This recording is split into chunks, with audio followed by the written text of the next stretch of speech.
Earthfall is perhaps the greatest cataclysm that ever befell Golarion, destroying vast stretches of the world and leaving what remains cloaked in ash and darkness for centuries. However, some saw this destruction coming and made preparations. The elves, for example, used their gateways to retreat to their homeworld. Another group of people who knew were the cyclopes of Ghol-Gan. Ghol-Gan was a kingdom that, at the height of its glory, stretched across the modern regions of the Shackles, Mediogalti Islands, parts of the Sodden Lands, and into the Moangi Expanse. This empire even reached into the Darklands, where the Golgani would fight the Serpent Folk, but also adopt their dark faith. This would eventually lead to the downfall of the kingdom, but that is a story for another time.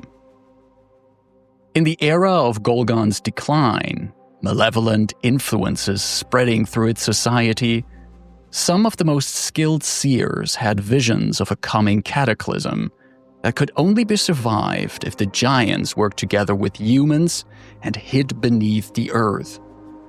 These seers gathered whatever kin would heed their warning and headed for lands that their visions revealed to be safe to hide in.